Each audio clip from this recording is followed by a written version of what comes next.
Hello students, welcome back. Sanat, no issues. If you are facing any issues like this, I'm trying. I'll repeat things so that जो अगर आपका एक बार miss हुआ है तो you can have it in the second time. Otherwise, I'm also recording this session and you can Okay. watch this video on YouTube as well. और वहाँ पे साउंड का शायद कोई इशू नहीं होता है. Okay, let's start. Okay, sir.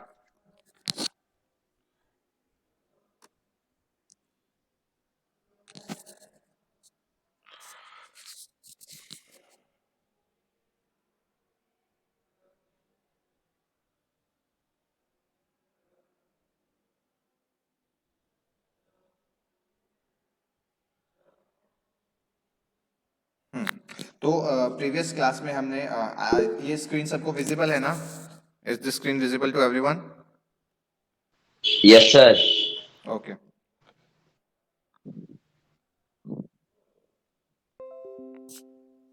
तो प्रीवियस क्लास में हमने बात की थी वर्क डन की. We had talked about work done के बारे में बात की थी और हमने बात की थी वर्क डन क्या होता है हमारा फोर्स इनटू डिस्प्लेसमेंट. कि हमारा जो वर्क डन है वो होता है हमारा फोर्स इनटू डिस्प्लेसमेंट होता है. ठीक है. और वर्क डन को हम कैसे डिफाइन करते हैं? वर्क डन हम ऐसे डिफाइन करते हैं work done by a force.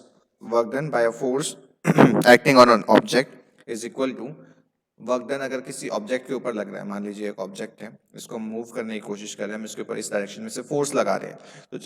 तो जब हम फोर्स लगा रहे हैं तो क्या होगा कि कुछ डिस्टेंस मूव करके यहाँ तक पहुंच जाएगा. ये मान लेते हैं डिस्टेंस जो है इसने मूव किया है, डिस्प्लेसमेंट जो हुआ है एस. तो यहाँ पे एक क्वेश्चन आता है कि ये डिस्टेंस मूव करता है या डिस्प्लेसमेंट मूव करता है. तो इसके इसके बारे में भी मैं आपको बताता हूँ. तो फोर्स इनटू ये जो कुछ डिस्टेंस मूव कर रहा है, ये it is moving in this distance in the direction of force. और जब डायरेक्शन ऑफ फोर्स में मूव कर रहा है तो we will call it displacement. हम उसको डिस्प्लेसमेंट बोलेंगे, डिस्टेंस नहीं बोलेंगे. तो एक बार दोबारा से वर्क को डिफाइन करते हैं कि work done by force acting on an object. Work done किसी भी ऑब्जेक्ट के ऊपर लगने वाला जो फोर्स है उससे उससे क्या होगा, उसका इफेक्ट होगा. जो किसी भी ऑब्जेक्ट के ऊपर, मान लीजिए इस ऑब्जेक्ट के ऊपर फोर्स लग रहा है इन दिस डायरेक्शन, तो क्या होगा कि work done by force acting on an object is equal to the magnitude of the force. अब कितना फोर्स है उसका मैग्नीट्यूड के and the multiplied by the distance moved in the direction of force. अब फोर्स की direction में ये कितना डिस्टेंस मूव किया, इसने एस डिस्टेंस मूव किया फोर्स की डायरेक्शन में. तो ये जो पूरा ये जो सिस्टम था हमारा जिसमें वर्क डन क्या हो जाएगा, हमारा वर्क डन हो जाएगा कितना फोर्स लगा है और उससे कितना इसने डिस्टेंस मूव किया है, वो हो जाएगा हमारा वर्क डन. ठीक है. इसको मेजर करते हैं जूल में. It is measure in joule. और जूल जो है एनर्जी की भी यूनिट होती है. तो किसी भी वर्क को करने के लिए हमें एनर्जी की रिक्वायरमेंट होती है.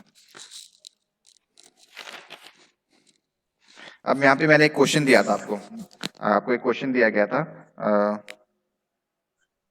ये आप देखिए क्वेश्चन यहाँ पे आपकी पेज नंबर. सिर्फ एक ही बच्चे ने जो है वर्कशीट का रिप्लाई किया है. बाकी बच्चों ने क्यों नहीं किया है? कल वाली जो वर्कशीट है उसको एक बार आप जल्दी से रिप्लाई कर दीजिए. एक फोर्स है, एक फोर्स है 7 न्यूटन का लग रहा है. फोर्स जो है वो 7 न्यूटन का लग रहा है. पेज नंबर 148 पे है ये न्यूमेरिकल आपका, इसको देख रहे हैं हम. और it displaces an object. The displacement is से 8 मीटर. तो डिस्प्लेसमेंट कितना है आपका? 8 मीटर है in the direction of force.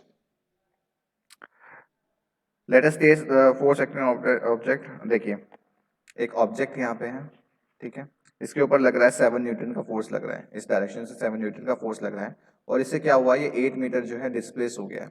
अब 8 मीटर डिस्प्लेस होके ये यहाँ पे पहुंच गया है. ठीक है. इस ऑब्जेक्ट को यहाँ पे पहुंच गया है. तो हमें पता लगाना है कि हमने वर्क कितना डन किया है. तो वर्क डन क्या होता है हमारा?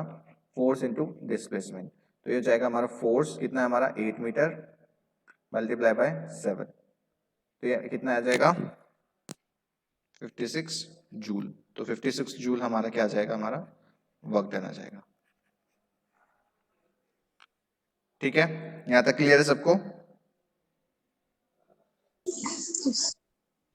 ओके. Yes, sir sir. समझ में नहीं आया सर. क्या हुआ मनीष, नहीं समझ में आया? एक बार आप वीडियो को दोबारा देख लेना, आपको समझ में आ जाएगा। फिर भी मैं एक बार दोबारा बता देता हूँ कि एक ऑब्जेक्ट है, उसको जब हम मूव करते हैं, फोर्स लगाते हैं किसी भी ऑब्जेक्ट के ऊपर, तो वो डिस्प्लेसमेंट होता है उसके अंदर कुछ। तो वो डिस्प्लेसमेंट जो है वो उसका और जो फोर्स लगा है उसका जो मल्टीप्लिकेशन होगा हमारा, जो इन दोनों का मल्टीप्लिकेशन होगा, उससे हमें क्या मिल जाएगा कि वर्क डन मिल जाएगा, कि कितना ऑब्जेक्ट के ऊपर काम हुआ है या कितना ऑब्जेक्ट ने काम किया है, वो हमारा it will give us the expression, it will give us the value for this particular in this particular case, value of work done. अब यहाँ पे ना दो चीजें आती है, यहाँ पे दो चीजें आती हैं कि वर्क डन जो है वो क्या होता है। कभी कभी वर्क डन जो है पॉजिटिव होता है और वर्क डन जो है वो नेगेटिव होता है। अब ये पॉजिटिव और नेगेटिव वर्क डन क्या होता है इसके बारे में बताता हूँ। पहले इससे पहले आप मुझे ये बताइए कि जो एक्सेलरेशन है वो पॉजिटिव होता है और नेगेटिव होता है, और वो किस केस में होता है ये आपको मुझे बताना है। कि हम कब कहेंगे कि कोई भी ऑब्जेक्ट जो है इट इज एक्सेलरेटिंग, उसका जो एक्सेलरेशन है वो पॉजिटिव है और उसका एक्सेलरेशन नेगेटिव है, कब किस केस में हम ये कहते हैं, आप मुझे बताइए, कौन बताएगा?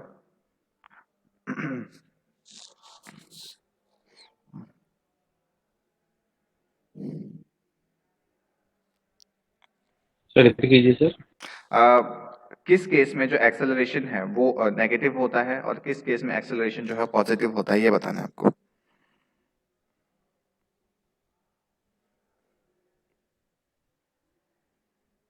सर जब फोर्स का ऑपोजिट जाता है तो क्या आपको बताना है कि जब वो अपोज करता है। नेगेटिव एक्सेलरेशन कब होता है और पॉजिटिव एक्सेलरेशन कब होता है?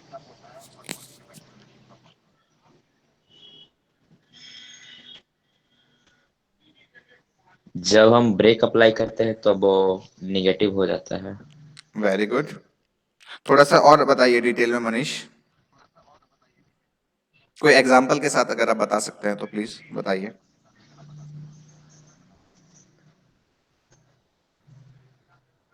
बिल्कुल सही बता रहे हो आप, उसको थोड़ा सा सर एलिब्रेट करने की कोशिश कीजिए। अरे कोशिश ट्राई तो कीजिए।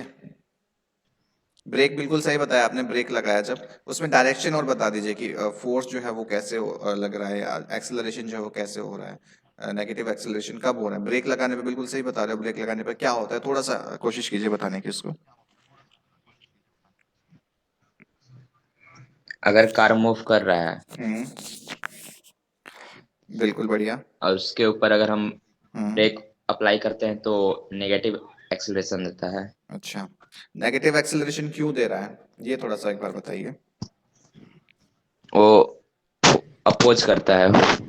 देखिए कार इस डायरेक्शन में मूव कर रही है, ठीक है, और जो आपका एक्सेलरेशन है वो नेगेटिव एक्सेलरेशन कब हो जाएगा, क्योंकि वो स्पीड जो है वो रिड्यूस हो रही है। स्पीड जब बढ़ती है उसको हम पॉजिटिव एक्सेलरेशन कहते हैं, और जब स्पीड हमारी घटने लग जाती है तो उसको नेगेटिव एक्सेलरेशन बोलते हैं। और वो कैसे हो रहा है, वो स्पीड घट क्यों रही है, क्योंकि वी आर अप्लाइंग है ब्रेकिंग फोर्स, हम उसके ऊपर एक ब्रेकिंग फोर्स लगा रहे हैं।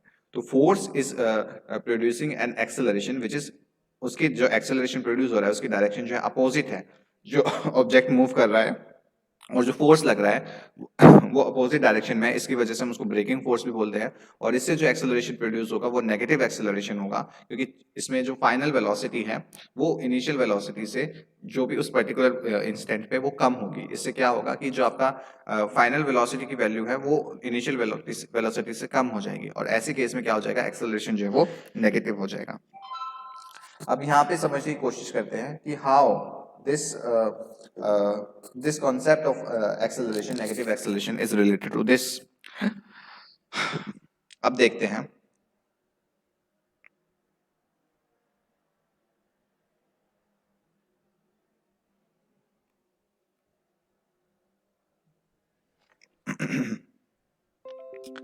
मान लीजिए एक ऑब्जेक्ट है, ठीक है, एक पर्टिकुलर डायरेक्शन में मूव कर रहा है, एक पर्टिकुलर डायरेक्शन में मूव कर रहा है यूनिफॉर्म वेलोसिटी के साथ, यूनिफॉर्म वेलोसिटी के साथ एक पर्टिकुलर डायरेक्शन में मूव कर रहा है। अब इस तरफ से ना क्या लग रहा है, एक फोर्स लग रहा है, एक फोर्स लग रहा है जो इसको ब्रेकिंग, जो इसका जो एक रिटार्डिंग फोर्स है। कैसा फोर्स है? रिटार्डिंग फोर्स है। रिटार्डिंग का मतलब एक ब्रेकिंग फोर्स है जो इसका जो डायरेक्शन ऑफ मोशन है इस ऑब्जेक्ट का, उसके अपोजिट है। डायरेक्शन ऑफ मोशन के ऑफ ऑब्जेक्ट के अपोजिट है इस ये वाला जो लगने वाला फोर्स है। अब इससे क्या होगा, इन दोनों के बीच का इन दोनों के बीच का जो है एंगल कितना है? एंगल बताएगा कोई मुझे इन दोनों के बीच का कितना है? एक इस तरफ जा रहा है और एक इस तरफ जा रहा है। इन दोनों के बीच का जो एंगल है वो बताएगा कोई कितना है? आपको मैं ऑप्शन दे रहा हूँ। 0 degree, 90 degree, 45 degree, 180 degree. 90। 90 degree में बेटा परपेंडिकुलर होता है ऐसे। 90। No, not 90। ये जो एंगल है दिस इज 90। 0 डिग्री। 0 डिग्री का मतलब दोनों की डायरेक्शन सेम है। अब यहाँ पे देखिए डायरेक्शन दोनों सेम है या अपोजिट है? 45 45 में इतना होता है बेटा, ऐसे होता है। Opposite. This is 45, this is 0, this is 45, this is 90 and this is 180। तो अब आप देखिए जो डायरेक्शन ऑफ मोशन है ऑब्जेक्ट की और जो रिटार्डिंग फोर्स है वो किस डायरेक्शन में है? वो दोनों अपोजिट डायरेक्शन में है। और जब दोनों अपोजिट डायरेक्शन में तो उनके बीच का एंगल जो होता है वो 180 डिग्री होता है।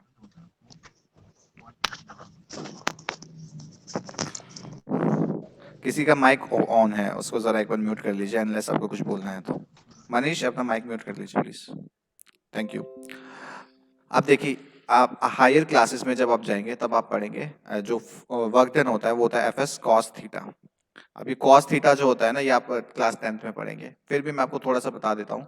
कॉस थीटा जो होता है उसकी जो वैल्यू होती है, कॉस 180 डिग्री की कुछ वैल्यू होती है, वो होती है -1। ठीक है, अब इस वैल्यू को यहाँ पे पुट करते हैं तो हमारे पास आता है work done is equal to F into S minus.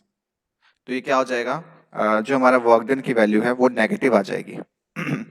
तो अब इस नेगेटिव साइन का मतलब क्या है? इस सिचुएशन में क्या हो रहा है कि जो हमारा वर्क डन है by the force F is taken as negative and denoted by minus sign. तो इसमें क्या हो रहा है कि जो डायरेक्शन ऑफ मोशन है जो हमारी ऑब्जेक्ट की और जो हमारी फोर्स की डायरेक्शन है वो अपोजिट है। इसके बीच में, इसकी वजह से जो वर्क डन होता है हमारा, वो हमारा क्या होता है? वो हमारा नेगेटिव वर्क डन हो जाता है। वो हमारा नेगेटिव वर्क डन हो जाता है। अब सिमिलर फैशन में अगर हम बात करें कि डायरेक्शन ऑफ मोशन सेम है और फोर्स भी उसी डायरेक्शन में लग रहा है, तो इन दोनों के बीच का एंगल कितना हो जाएगा हमारा? इन दोनों के बीच का एंगल हो जाएगा हमारा 0 डिग्री। और उस केस में हमारा वर्क डन कैसा होगा? हमारा वर्क डन होगा पॉजिटिव वर्क डन। इसको मैं एक बार फिर से बता देता हूँ कि जो वर्क डन होता है हमारा वो दो टाइप का होता है, एक पॉजिटिव वर्क डन, एक नेगेटिव वर्क डन। एक पॉजिटिव वर्क डन, एक नेगेटिव वर्क डन। अब पॉजिटिव वर्क डन में क्या होता है और नेगेटिव वर्क डन में क्या होता है वो बताता हूँ। पॉजिटिव वर्क डन में जो डायरेक्शन ऑफ मोशन होता है, डायरेक्शन ऑफ मोशन होता है ऑब्जेक्ट का, और जो फोर्स लग रहा होता है वो दोनों सेम डायरेक्शन में होते हैं। लेकिन इस केस में नेगेटिव वर्क डन में जो डायरेक्शन ऑफ मोशन होता है और जो आपका फोर्स होता है, they both are in opposite direction.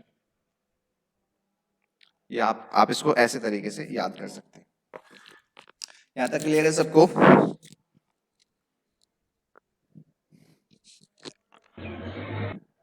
Is this clear to everyone? Yes sir. Okay. Yes sir. Okay, चलिए अब आगे बात करते हैं। एक न्यूमेरिकल दिया हुआ है आपका पेज नंबर 148 पे आपको एक न्यूमेरिकल दिया हुआ है। उस न्यूमेरिकल को देखने की कोशिश करते हैं। इस न्यूमेरिकल में दिया हुआ है कि एक पोर्टर जो है, एक पोर्टर क्या होता है? कौन बताएगा? किसी को पता है? Repeat sir. What is a porter? Porter क्या होता है?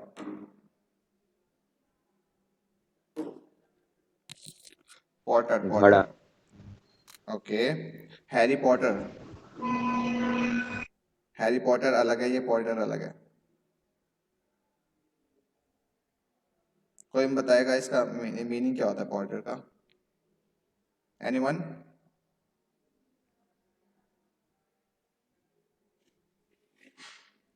चलिए मैं आपको हिंट देता हूँ, ये जो है स्टेशंस पे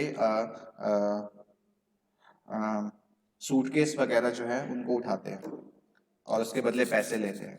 एक और हिंट देता हूँ, एक कुली। एक हाँ वेरी सर गुड, कुली कुली वेरी कुली गुड। कुली। कुली नहीं, कुली, कुली कुली होते हैं ये जो पोर्टर होता है उसको हम कुली बोलते हैं। अभी मैं आपको हिंट दे रहा था कि अमिताभ बच्चन की एक मूवी है बहुत पुरानी, तब आपको शायद पता लग जाता। जो पोर्टर होता है वो होता है आपका कुली होता है। वो क्या कर रहा है, उसने 15 किलो का 15 केजी का जो एक लगेज है उसको उठाया है ग्राउंड से, एक ग्राउंड लेवल से। मान लेते हैं ये कुली है आपका, ये कुली है,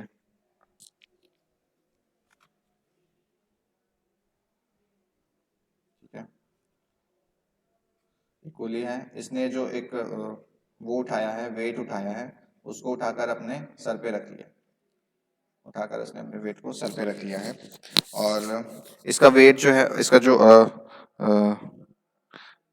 वेट है वो कितना है, 15 केजी, सॉरी मास है जो, वो 15 केजी है, वेट नहीं, 15 केजी क्या है इसका मास है, ठीक है। और इसने क्या किया है, उसने उठाया है कितना, 1.5 मीटर, 1.5 मीटर उठाया है उसको। अब यहाँ पे ना आपको क्या करना है, आपको पता लगाना है कि work done by him on the luggage. आपको कैलकुलेट करना है work done by him on the luggage, उसने लगेज के ऊपर कितना काम किया है ये आपको बताना है। उसके लिए आपको क्या क्या चीज की जरूरत होती है, आप बताइए। वर्क डन क्या होता है, कौन बताएगा मुझे वर्क डन क्या होता है?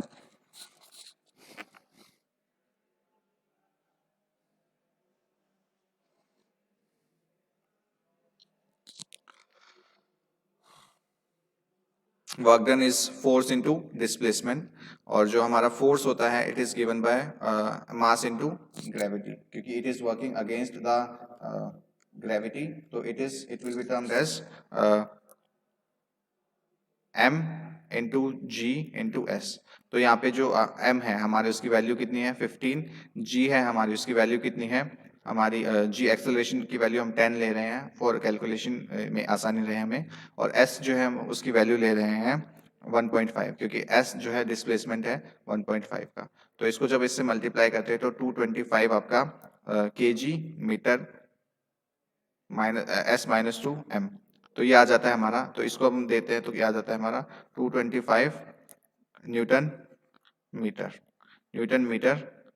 और इसको हम यहाँ भी लिख सकते हैं, इसको हम ये भी लिख सकते हैं 225 जूल। 225 जूल जो है या 225 जे जो है, ये आपकी वैल्यू आ जाती है आपके इस वर्क डन की, जो ये पॉटर ने किया है इस ऑब्जेक्ट के ऊपर।